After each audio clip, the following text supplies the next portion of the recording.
네, 안녕하세요. 스토리필드입니다. 요즘 유튜브 같은 1인 방송이 핫한데요. 유튜브가 본격적으로 떠오르기 전에 국내에서는 어떤 플랫폼이 인기가 있었는지 아시는지요? 물론 대부분 다 알고 계실 텐데요. 바로 팟캐스트입니다. 팟캐스트를 아는 분이라면 다 아는 나는 꼼수다를 시작으로 다양한 분야에 매우 많은 종류의 1인 방송들이 있고 현재도 제작되고 있는데요. 오늘은 이런 분야를 다루고 있는 종이책 팟캐스터 나는 내 팟캐스트가 제일 재밌다를 읽고 여러분께 소개해드릴까 합니다. 지금까지는 자기가 원하고 자기가 들려주고 싶어하는 이야기를 전파에 띄워보내면 좋든 싫든 그것을 보거나 들어야 하는 시대였다면 이제는 자기가 원하는 콘텐츠를 직접 선택하고 예약하며 듣고 싶을 때 듣는 시대, 즉 팟캐스트 시대가 되었습니다. 물론 최근 유튜브 같은 영상 콘텐츠가 시장을 주도하고 있지만 그렇다고 팟캐스트가 쉽게 죽을 것 같지는 않습니다.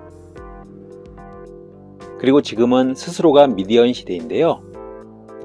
다양한 콘텐츠가 개인의 창작 욕구와 화학적 융합을 하면서 개인의 취미에서부터 정치, 스포츠, 사회 이슈까지 다양한 방면에서 생산되고 공유되며 확산되는 새로운 생태계를 형성하고 있는 것입니다. 팟캐스트도 이런 거대한 흐름의 한 축으로 태어나 성장하고 있는데요. 이미 이 흐름의 중심축을 형성하고 있다 해도 틀린 말이 아닙니다. 그리고 우리 일상의 깊은 곳까지 스며들고 있으며 가장 주목받는 플랫폼으로 커나가고 있는 것도 사실입니다. 올 여름도 무척 뜨거웠는데요. 제가 주말에 시내에 있는 서점에 들렸다가 평소 관심 있는 분야의 단어가 제목으로 되어 있는 책이 있어서 한 10분 정도 읽었습니다. 제목은 지금 소개할 팟캐스트라는 책입니다. 처음에는 팟캐스트 제작에 관한 책이 아니면 팟캐스트를 이용해 돈 버는 방법을 알려주는 책이겠거니 생각했는데 조금 읽어보니 그런 류의 책은 아니더라고요. 3달만 해보기로 했다가 2년 동안 방송을 하게 된 셀럽맨님의 사연, 그리고 문학책이 잘 팔리기만을 학수고대하고 있는 문해창작학과 재학생들의 이야기. 세상에는 좋은 책이 너무나 많아서 고민이지만 손수 만든 수제소설 영원한 스타 괴테 72세가 팔렸나 안 팔렸나가 더 고민인 김은지 팟캐스터.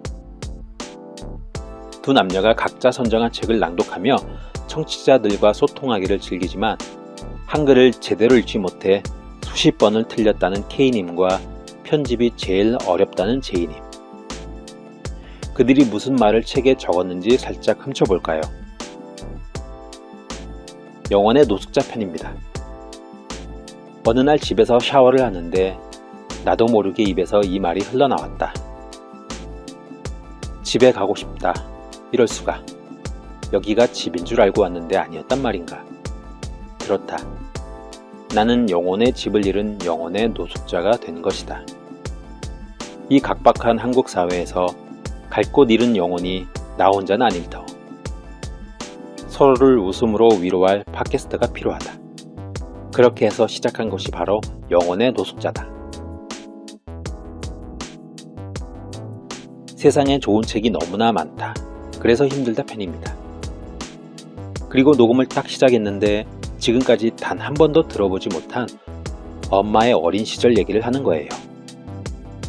초등학교 때의 짝사랑 얘기, 학교 다니던 추억 얘기를요. 이야기를 듣는데 막 눈물이 났어요.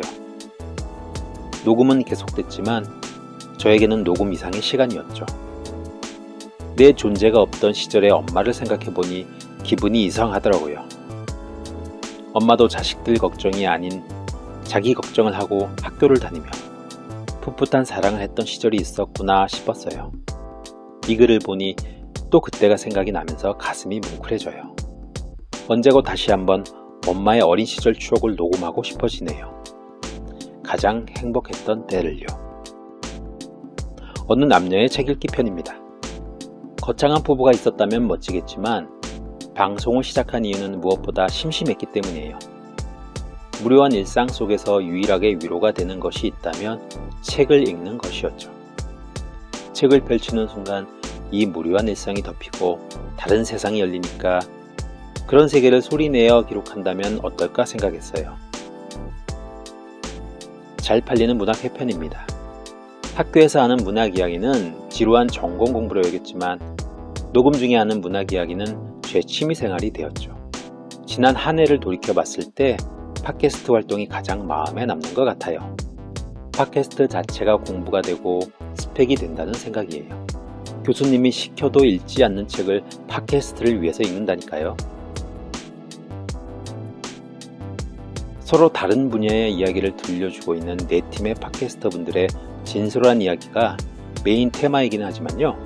이 책에는 간단히 팟캐스트를 시작하고자 하는 분들을 위해 처음 어떻게 아이디어를 얻고 구상하는지, 방송 대본을 쓰고 그 대본을 바탕으로 녹음하고, 녹음본을 편집하는 과정, 그리고 최종 녹음본을 등록하는 과정까지 뒷부분에서 간단히 다루고 있습니다. 그리고 무엇보다 중요한 홍보하고 청취자들과 소통하는 방법까지요. 이 책은 테크닉을 다루는 IT 서적이 아니기 때문에 꼼꼼하게 모든 것을 다루지는 않지만 진행 중에 어떤 문제가 생겼을 때는 어떤 프로그램을 사용하면 되는지, 그리고 막히고 막막할 때 풀 수 있는 열쇠도 숨은 보석 찾기처럼 한 줄씩 남겨주고 있으니까 녹음과 편집 등의 일자도 모르는 분들은 밑줄을 한 줄씩 그으며 읽어나가면 좋을 듯 합니다.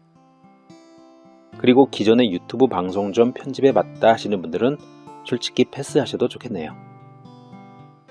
자, 마지막으로 책익 아웃의 진행자 김하나 작가님이 이 책에 대한 인상을 몇 줄 남겨볼까 합니다.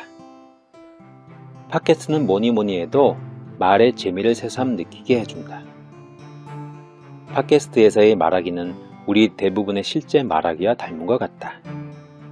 라디오는 DJ가 특유의 진행 어투를 장착하게 되는 경우가 많다. 또 음악과 광고 때문에 이야기는 자꾸만 끊긴다. 팟캐스트는 한 주제에 대해 끊김없이 깊이 있게 이야기를 이어나갈 수 있다는 점이 참 매력적이다. 나는 팟캐스터다.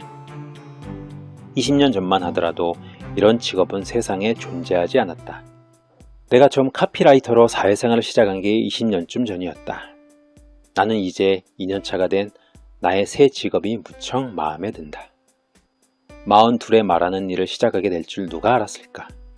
각자의 이야기를 편안한 목소리로 꺼내놓을 수 있고 또 그것에 공명할 누군가가 가 닿을 수 있다는 그 가능성이야말로 이 새로운 세계의 아름다운 지점이다. 여기 이야기를 하기 시작한 사람들의 이야기가 있다. 오늘은 출판사 아르테에서 나온 팟캐스터, 나는 내 팟캐스트가 제일 재밌다를 소개해드렸습니다. 혹시 잊고 있던 여러분의 꿈이 있다면 이 책을 읽고 다시 한번 의욕을 불태워 보시기 바랍니다. 고맙습니다. 스토리필드였습니다.